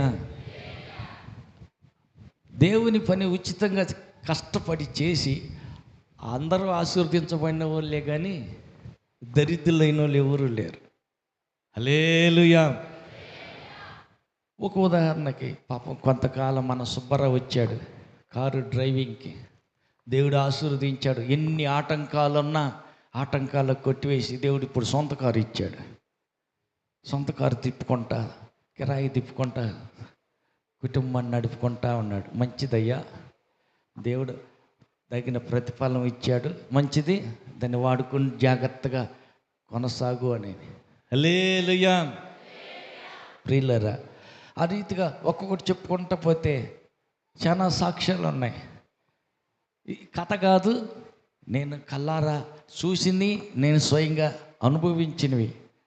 ఆశీర్వదించబడటానికి దేవుని పనిని మనం బయట వాళ్ళకు కూలిచ్చి చేపిస్తాం. బీడీ తాగే వాళ్ళకో, సుట్టలు తాగే వాళ్ళకో, సారాయి తాగే వాళ్ళకో 100 రూపాయలు ఇచ్చి గోడ కట్టుబడి చేయమంటే కడతారు. వాళ్ళ కూలి వాళ్ళకి ఇచ్చేసేస్తాం. కానీ ఆ ఆశీర్వాదం, ఇంట్లో పిల్లలు ఉన్నారు, మీకు రావాలి కదా, మీకు రావాల్సిన ఆశీర్వాదం వాళ్ళకి వెళ్ళిపోతుంది కదా, వృద్ధాగా వాళ్ళకి ఎందుకు పోనీయాలి? అవకాశం ఉంది కాబట్టి నేర్పించటం కోసమే నేను అటు చేసుకుంటూ వస్తూ ఉన్నాం. మొదట్లో కష్టపడ్డాం, ఇబ్బందులు పడ్డాం. దేవుని మహాకృప, ఒక్కొక్కరు ఒక్కొక్క మెట్టు ఆశీర్వదించబడతా ఉన్నారు. హల్లెలూయా. ఇక్కడ వచ్చినప్పుడు స్థితికి ప్రార్థనకు రావటం మొదలెట్టినాక కొంతకాలం తర్వాత ఇప్పుడున్న మీ పరిస్థితి మారింది. హల్లెలూయా. కాబట్టి ప్రియులారా, మనం దేవుని కోసం ఏది చేసినా దేవుని కోసం చేస్తున్నాం అలా సంతోషంతో చేయాలి. ఇప్పుడు మనం పక్క వాళ్ళ కోసం ప్రార్థన చేపిస్తున్నాం, ఏకీభవించుతాం. ఒకటి, మన విశ్వాసం ఏంటంటే పెరగాల. ముందుసారి ఆయనకు జరిగిన అద్భుతాన్ని చూశాడు. గొల్యాతు ఎదురుగా నిలబడి, ఈడెంత సున్నత లేని ఫిలిష్తీయుడు ఒక దెబ్బకే పడగొడతా అంటున్నాడు. ఈయనకి ఎక్కడ ధైర్యం వచ్చింది? ఎలుగుబంటును చీల్చాడు, రెండవది సింహాన్ని చీల్చాడు. ఈయన విశ్వాసం పెరిగింది. ఆమేన్. సింహం వలె, ఎలుగుబంటు వలె వాటిలో ఒకటాంటి వాడు అవుతాడు, చీల్చి పడేస్తాను అంటున్నాడు దావీదు. అట్టనే మన జీవితంలో కూడా అంతకుముందు జ్వరం వచ్చింది, ప్రభువు బాగు చేశాడు. ఆ తర్వాత ఇంకొక రోగం వచ్చింది, ప్రార్థన చేస్తే దేవుడు నాకు బాగు చేశాడు. ఈసారి ఇంకొక పెద్ద రోగమే వచ్చింది. నమ్మకం పెరగాల, విశ్వాసం విస్తరించాలి, కానీ విశ్వాసంలో తగ్గిపోకూడదు. హల్లెలూయా. 2-3 కలిసి ప్రార్థన చేయాలి. ఆమేన్. అందుకని నీ విశ్వాసమే నిన్ను స్వస్థపరిచింది. అవును, నీ విశ్వాసం పెరగాల కానీ తగ్గకూడదు. హల్లెలూయా. హల్లెలూయా. కొన్నిసార్లు లేట్ అయింది, రోగం తగ్గదు, ప్రార్థించింది జవాబు వెంటనే రాదు. పరీక్ష. ఓపికతో ఉండు, కనిపెట్టుకుని ఉండు, తొందరపడగాకు. ఒకసారి ఈ గుడిసె కూడా లేదు ఆ టైం, అక్కడ తుమ్మ చెట్లు ఉంటే ఆ పక్కన ఈత చెట్లు కర్ర ఉండేది. ఆ ఈత చెట్టు నరుగుతా ఉన్నా, ఇక్కడ ముళ్ళు పడింది. ఆ ఈత చెట్టు మొదట్లో ఉన్నటువంటి ముళ్ళు గట్టిగా ఇక్కడ గుచ్చుకోవటం ఆ దరికి వచ్చేసింది. ఈయన మొదట్లోకి ఇరిగిపోయింది. ఇటు చూస్తే బుడిపాలు తగులుతూనే ఉంది, ఇటు చూస్తే పట్టుకుని లాగుతామంటే లానక్కుపోయింది. ఆ ముళ్ళు లోపలే ఉంది. ఈత ముళ్ళు కొరుకు తింటుంది, లోపలికి పోద్ది, అది సెప్టిక్ అయింది, చెయ్యి తీసేయాల్సి వస్తుంది అన్నారు. నాకేం కాదు, అది ఎట్ట ఇరిగిందో అట్టనే బయటికి రావాలి. దేవుడు దాన్ని చేస్తాడు, నమ్మకం ఉంది. మందులు వాడను నేను. హల్లెలూయా. ఆ విశ్వాసంతో ఉన్నా. నెల అయింది, 2 నెలలు అయింది, సంవత్సరం అయింది, సంవత్సరం 1 నెల గడిచింది, అది రాలా. ఏదైనా సైకిల్ పట్టుకునేటప్పుడు, సైకిల్ దొక్కేటప్పుడు ఒత్తిడి తగిలితే చిటికినేలు నొప్పి, ఏదన్నా బకెట్తో నీళ్లు లేపితే నొప్పి. మిగతా టైంలో పర్వాలా, మొండికేసి అట్టాగే ఉన్న. సంవత్సరం 2 నెలలు గడిచింది. అప్పుడు అక్కడ ఒక చుట్టూ గుడిసి ఉండేది. 21 రోజు ఉపవాస ప్రార్థనలో కూర్చున్నా. ఆ ఉపవాస ప్రార్థనలో చేస్తూ మధ్యలో ఏందో దురదగా ఉందని చెప్పి ఎట్ట తౌడుతూ ఉన్నా. తౌడుతూ ఉన్నప్పుడు పసక్కన బయటకు వచ్చింది. దాన్ని మళ్ళీ పట్టుకు చూస్తే అంత పొడుగున శావతేలి నల్లగా ఉంది. ఎన్ని రోజులు పట్టింది? సంవత్సరం 2 నెలలు, 14 నెలలకి అప్పుడు బయటకు వచ్చింది. నా చెయ్యికి సెప్టిక్ ఏం కాల, సీమి నీరేం పట్ల, అంత బాగానే ఉంది. హల్లెలూయా. నమ్మకం ఉంచు. కొన్నిసార్లు ఆలస్యం అయింది, అది నీ పరీక్ష, నీ విశ్వాసానికి ఒకసారి పరీక్ష. ఇంకా తగ్గలేదుగా, ఇంకెప్పుడు తగ్గుద్దంట. హల్లెలూయా. ఇది తగ్గదట్టుకుంది, పెద్ద ఆసుపత్రికి పోదాం అక్కర్లేదు. నువ్వు నమ్ముకున్న దేవుడు నమ్మదగినవాడు. ఆయన మీద నమ్మకం ఉంచావా, తగ్గుద్ది, స్వస్థపరుస్తాడు. హల్లెలూయా. అయితే నీకు విశ్వాసం ఉండాలి, సందేహం ఉండకూడదు. నీకు ఇద్దరిని ముగ్గురిని కలుపుకొని ప్రార్థనలో కూర్చుంటావే, ఈ డౌట్ వచ్చే వాళ్ళని, దేవుని శక్తిని పూర్తిగా నమ్మలేని వాళ్ళని, సందేహించే వాళ్ళని కలుపుకోబాకు. మరి ఎవరిని కలపాలా?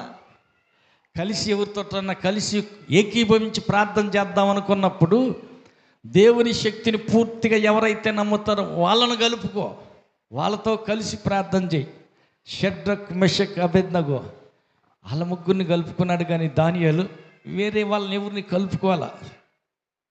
ఎందుకంటే వాళ్ళు కూడా నమ్మారు. దేవుడికి పని చేసే సామర్థ్యం ఉన్నది. హల్లెలూయా. దేవుని మీద పూర్తి నమ్మకం ఉన్నది. కొంతమంది సగం అటు సగం ఇటు ఉంటారు, అట్టటోళ్ళు కాదు. ఎవరినైనా కలుపుకోదలిస్తే, ఏకీభవించి ప్రార్థనలో ఒక అంశం కూర్చోవాలి అనుకుంటే వాళ్ళకి పూర్తిగా దేవుని శక్తి తెలిసి ఉండాల, దేవుని పూర్తిగా నమ్మిన వాళ్ళు అయ్యి ఉండాల. కొంతమంది ఆదివారం ప్రార్థన చేస్తారు, ప్రభువుని నమ్ముకుంటారు. సోమవారం సిద్ధాంతి కాడికి వెళ్తారు, మంగళవారం విభూతి బూడిద పెట్టే కాడకి పోతారు, తర్వాత బుధవారం మంచి రోజు చెడ్డ రోజు చెప్పే వాళ్ళ కాడకి పోతారు, తర్వాత ఇంకొక రోజు హల్లెలూయా, ఇంకొక రోజు కొన్ని వాస్తులు చెబుతుంటారు చూడు, వాళ్ళ కాడకి పోతారు. పెద్ద కొడుకు అక్కడ ఉండకూడదంట, ఇక్కడ ఉండాలంట. నీళ్ళ జలిది ఇటు ఉండకూడదంట, అటు ఉండాలంట. హల్లెలూయా. ఈ పాటిస్తారు. అదేంది? వాళ్ళ నమ్మకం వాటి మీదనే, వాస్తుల మీద ఉంటుంది వాళ్ళ నమ్మకం. వాస్తులు అందరికీ చెబుతున్నాడు ఆయన, బాగానే ఉంది. కానీ వాస్తు చెప్పి ఏది కరెక్ట్గా, ఎటు నీళ్ళ జలిది ఉండాలో, ఎటు బాత్రూమ్ ఉండాలో, ఎటు కిటికీ ఉండాలో, ఎటు తలుపులు ఉండాలో అన్నీ అందరికి చెబుతున్నాడుగా. మరి ఆయన సంగతి ఒకసారి ఆలోచించు. ఆయన అన్నిట్లో పర్ఫెక్ట్గా బాగానే ఉండాలి కదా, ఏ రోగం లేకుండా, ఏ జబ్బు లేకుండా, ఏ ఆసుపత్రి పోకుండా అన్నీ కలిసి వచ్చి బాగుండాలి కదా. మరి ఆయన సంగతి అట్టుంటే ఎట్టుంటుందమ్మా? మీరమ్మా ఎట్టుంటుందంట? ఇప్పుడు నేను కానీ ఇగో ఈడ ఒక గుండు, ఇటు ఒక బజారు, ఇటొకటి, ఈ బట్టతల ఇట్ట పెట్టుకొని కొబ్బరి నూనె తీసుకొచ్చి పెట్టి ఈ కొబ్బరి నూనె రాసుకుంటే ఎంటికలు ఫుల్గా వస్తాయి అని నేనే బేరం పెట్టాను అనుకో, ఏమంటారు జనం? ఈ నూనె రాసుకుంటే ఈ బట్టతల కూడా వచ్చుదని నేను చెబుతున్నా, బాగా నిజా. మరి బట్టతల, నాకే బట్టతల బాగొట్టుకోలేని వాడిని నేను చెబితే ఎవరు నమ్ముతారు? అవును కదా? హల్లెలూయా, హల్లెలూయా. వాళ్ళకి అవన్నీ తెలుసు కదా, వాస్తు ప్రకారం అది అటు ఇది ఇటు, దీన్ని ఇటు పెట్టకూడదు, దాన్ని అటు పెట్టకూడదు, ఆడ చెట్టు ఉండకూడదు, కాసేపు పూసి చెట్లు కూడా నరికిస్తారు. వాళ్ళు చెప్పారు కాబట్టి కమ్మగా ఎండాకాలం వస్తే తలా కొబ్బరి బొండ కోసుకొని నీళ్ళు చల్లగా నీళ్ళు దాగి ఉండేవాళ్ళు. ఎప్పుడో 10 ఏళ్ళు 25 ఏళ్ళ నుంచి ఉన్న కొబ్బరి చెట్టు కూడా ఆయన చెప్పాడు, కొట్టేయి, ఇంకొద్దు, తీసేయి, కలిసి రాదంట. ఇప్పుడు దాకా కలిసి రాక ఏమన్నా పోయిందా? హల్లెలూయా. లేదు. ఎట్టటివన్నీ చేస్తూ ఉంటుంటారు. వాళ్ళకే వాస్తుల మీద నమ్మకం, మంచి రోజు చెడ్డ రోజులు వాటి మీద నమ్మకం, వాటి మీద ఉంటుంది విశ్వాసం. అట్టటోళ్ళతో కూడి నువ్వు ప్రార్థన చేస్తే ఏం ఏకీభవిస్తారు? హల్లెలూయా. అట్ట కాదు, దేవుని నమ్మావా, పూర్తిగా నమ్ము. ఆమేన్. విశ్వాసం దేవుని మీదే పెట్టుకున్నావా, దేవుడు తగ్గించగలడు, దేవుడు తప్పకుండా స్వస్థపరుస్తాడు. పూర్తిగా నమ్ము. ఆ నమ్మిన వాళ్ళతోటి ఏకీభవించి కలిసి ప్రార్థన చేయి, కార్యం తప్పకుండా జరుగుతుంది. అది ఎంత పెద్ద మొండి దెయ్యమైనా, ఎన్ని సంవత్సరాల నుంచి తిష్ట వేసిందే అయినా ఏమైపోద్ది? వెళ్ళిపోద్ది. దేవునికి వల్ల గాంధీ ఏముంది? హల్లెలూయా. అప్పుడు ధర్మం నుంచి ఒక ఆమెను తీసుకొచ్చారు, మారం నాగరత్నమ్మ. ఈ నాగరత్నం కాదు, పాత వాళ్ళకి తెలుసు, కొత్త వాళ్ళకి తెలియకపోవచ్చు. హల్లెలూయా. సుబ్బమ్మ గారి కూతురు మారం నాగరత్నం గారు ప్రార్థన చేస్తూ ఉంటే దయ్యం బయటపడింది. గోసి పెట్టేస్తుంది, ప్లేట్ ఒకటి తీసుకొని సిందేస్తుంది. ఏంట్రా బాబు ఈ దెయ్యం, ఇదేంది సిందేస్తుంది, ఏంది దెయ్యం అని చెప్పి దగ్గర తీసి జుట్టు పట్టుకుంటే నేను మాదికి సుబ్బడినే అంటుంది. అరే ఇదేంద్రా రెడ్లాం కదా, ఏమక మాదికి సుబ్బడ పడతామేంది, ఎప్పుడు పట్టావు ఏంది అంటే నేను వచ్చి 53 ఏళ్ళు అయింది అంటున్నా. అమ్మో 53 ఏళ్ళు అయిందా? ఆమె సమర్థమైన కొత్తలో పసుపు గుడ్డలతో బయటకు వచ్చిందే, నేను అటు చూశాను, ఆమెకు పట్టాను. ఏమేం బాధలు పెట్టావు చెప్పు, నేను కాళ్ళు మంటలు పెడతాను, బకెట్లో నీళ్ళు పెట్టించి తెల్లారు వాళ్ళ కొడుకులు నిద్ర లేకుండా చేస్తాను. ఈ పిచ్చోళ్ళు తేలిక జబ్బు అని ఆసుపత్రులన్నీ తిప్పారు. మరి ఈ 53 ఏళ్ళ పాటు ఒంట్లోనే ఉందంట. ఎన్ని బాధలో పెడతా వచ్చింది. లాస్ట్కి వచ్చేసరికి ఒక్క పూట ప్రార్థనతో వదిలిపోయింది. శుభ్రంగా బాగా. హల్లెలూయా, హల్లెలూయా. ఇది దెయ్యమని వాళ్ళకి తెలియక జబ్బు కావాలని ఆ ఆసుపత్రి ఏడ తగ్గలేదు, ఇంకొక ఆసుపత్రి అక్కడ లాభలేదు, ఇంకొక పెద్ద ఆసుపత్రి ఏడ లాభలేదు, ఇంకొక అంతరం ఎక్కడెక్కడో వేసారు, అంతరాలు వేసారు, హాస్పిటల్ తిప్పారు, అంత అయిపోయింది. ఆఖరికి ఇక్కడికి తీసుకొస్తే దేవుని మహాకృప 53 ఏళ్ళ నుంచి ఉన్న దెయ్యం వెళ్ళిపోయింది, శుభ్రంగా తగ్గి బాగా అయిపోయింది. హల్లెలూయా. దేవునికి అసాధ్యమైంది ఏదైనా ఉన్నదా? ఏమీ లేదు. నేరుగా హాస్పిటల్ నుంచి ఎక్కడ తీసుకొచ్చారు ఒక ఆయన్ని. అప్పుడు గుడిసి ఉండేది పాక, పంచలో పడేసారు. ఏంటయ్యా అంటేను అంతం కట్టేద్దాం రమ్మంటే వచ్చాడు. అసలు సంగతి ఏమైంది చెప్పండి అంటే, ఈయన బాగట్లేదన్న 4 రోజుల నుంచి, తాగుడు పోటలేదు, డాక్టర్ చచ్చిపోతాడు తీసుకెళ్ళమన్నారు, అందుకని అంతరానికిలే అని చెప్పి తీసుకొచ్చాం. వచ్చిన కానీ అటు ఇటు దిక్కులు చూస్తాడు, ఇక్కడ ఏందిరా పటం లేదు, ఏమి లేదు, అంతరాలు కట్టే ఈ మాంత్రికుడు ఆయన ఎవరు కనపడలేదు, పెద్ద ఆయన బయటికి వెళ్ళి వస్తాడు ఉండు అంటున్నారు. తీరా చూస్తే 4 రోజులైంది అన్నం తిని ఆ మనిషి సెలైన్ల మీదనే గడుపుతూ ఉంది, చచ్చిపోతాడు, అన్నీ లోపల అది పోయింది ఇది పోయింది అని చెప్పి డాక్టర్లు అర్థం కాక అన్నీ పాడైని చచ్చిపోతాడు తీసుకెళ్ళమంటే తీసుకొచ్చి ఇక్కడ వేశారు. నేను సైకిల్ వేసుకుని ఎక్కడికో వెళ్ళా, వచ్చేసరికి అమ్మాయి వాళ్ళు ఏం చేశారు, మజ్జిగ అన్నం కలిపి ప్రార్థన చేసింది, బాబాయ్ తాగు. అమ్మ 4 రోజులైంది, మంచినీళ్ళు తాగినా వాంతి అయింది, లాభం లేదు, నెల ప్రార్థన చేసాములే, తాగు నీకెందుకు, మజ్జిగ అన్నం తాగు అంటే గిన్నెడు అన్నం తిన్నాడు. ఏం బాబాయ్ వాంతి అయిద్దంటే, వాంతి ఏం కాలేదమ్మా బాగానే ఉంది. హల్లెలూయా. మళ్ళీ ఇంకేమన్నా ఒక ముద్ద అన్నం ఉందా, ఆకలేస్తుందమ్మా, బీరకాయ తింటావా, ఏదో ఒకటి పెట్టండి అమ్మా, ఆకలి 4 రోజులైంది అన్నం మొఖం తిని నీళ్ళు తాగినా వాంతి అయ్యేది, ఇప్పుడు ఏం కాలేదు. సరే అన్నం పెడితే శుభ్రంగా తినేసాడు. హల్లెలూయా. ఇప్పటికీ దేవుని మహాకృపల్లో బాగానే ఉన్నాడు, బతికే ఉన్నాడు. ఇది జరిగి 15 ఏళ్ళు పై మాటే. అనిల్ వాళ్ళ నాన్న, కళ్ళగుంట అనిల్ వాళ్ళ నాన్న, ఏం చేస్తున్నావు బాబాయ్ అంటే, అయ్యా నేను గ్రోత్ సెంటర్లో ఒక కంపెనీ కాడ వాచ్మెన్ లాగా పోలీస్ వేషం వేసుకుని లారీలు వచ్చినప్పుడు గేటు తీస్తా, మిగతా టైంలోనేమో కుర్చీ మీద కూరిపాట్లు పడతాడు కూర్చుంటానయ్యా, 15,000 ఇస్తారు. మీ పిన్నమ్మకేమో ఆఫీసు రూమ్ దుడిచినందుకు 10,000 ఇస్తారు, కొండకు నీళ్లు పట్టినందుకు. ఇద్దరి మీద 25,000 వస్తానే మేము ఇక్కడే బతుకుతున్నాం అయ్యా. హల్లెలూయా. తీరా మొన్న తెలిసిన సంగతి ఏంటంటే, వాళ్ళు ప్రార్థన మానేశారు, వాళ్ళ కొడుకు కోళ్ళు. ఉండూరులో వెళ్తున్నారులే అనుకుంటే ఉండూరులో లేదు, పొరుగురు ప్రార్థన లేదు, దేవునికి దూరం అయ్యారు. అమ్మాయి క్యాన్సర్ వచ్చి చనిపోయిందని తెలిసింది. వాళ్ళ అమ్మ నిద్ర చేస్తా కానీ ఇక్కడికి వచ్చింది, అప్పుడు చెప్పటం జరిగింది. హల్లెలూయా.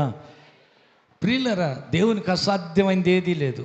నమ్ముట నీ వంతు, స్వస్థపరచుట దేవుని వంతు. దేవునికి అసాధ్యమైంది ఏదీ లేదు. అది ఎంత కాలం నుంచి ఉన్న మొండి దెయ్యమే అయినా, శాతపడి శక్తి అయినా, ఎప్పుడు పేరకపోయిన రోగమే, చివరి స్టేజీకి వచ్చిన రోగమే, జబ్బే అయినా దేవునికి అసాధ్యమైంది ఏది లేదు. నీ విశ్వాసమే నిన్ను స్వస్థపరుస్తుంది. కాబట్టి దేవుని మీద విశ్వాసం ఉంచు, సందేహించమాకు.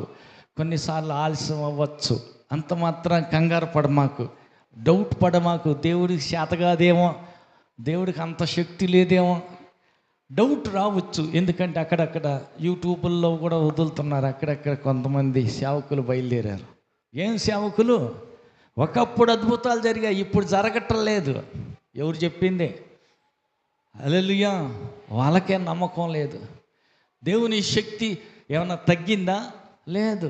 నిన్న నేడు నిరంతరం ఆయన ఏకరీతిగానే ఉన్నాడు. ఆయన శక్తి ఏం తగ్గిపోవాలా? హల్లెలూయా, హల్లెలూయా, హల్లెలూయా. ఆయన శక్తి అట్లాగనే ఉంది, శక్తి ఏం తగ్గల, స్వస్థతలేం ఆగిపోవాలా. హల్లెలూయా. కాకపోతే మన నమ్మకం కుదరాల. విశ్వాసంతో ముందుకు సాగిపోదాం.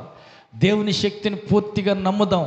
అనుమానం, డౌట్ రానియకుండా నిరీక్షణతో కనిపెట్టుకుందాం. అది ఎంతటి రోగమైనా, ఎంతటి దయ్యమైనా, అది ఎంతటి జబ్బే అయినా దేవుడు స్వస్థపరచలేని రోగం లేదు, దేవుడు ఎల్లగొట్టలేని ఏ దయ్యం లేదు. ఆమె లేచి నిలబడదాం, అందరు లేచి నిలబడదాం, ప్రార్థన చేసుకుందాం. నా విశ్వాసాన్ని వృద్ధిపరుచయ్యా, అనుమానం నాలోకి రానియొద్దనైనా. నిన్ను నమ్ముకున్న నేను ఏ వ్యాధి లేని ఆరోగ్యవంతునిగా బ్రతకటానికి సహాయం చేయి.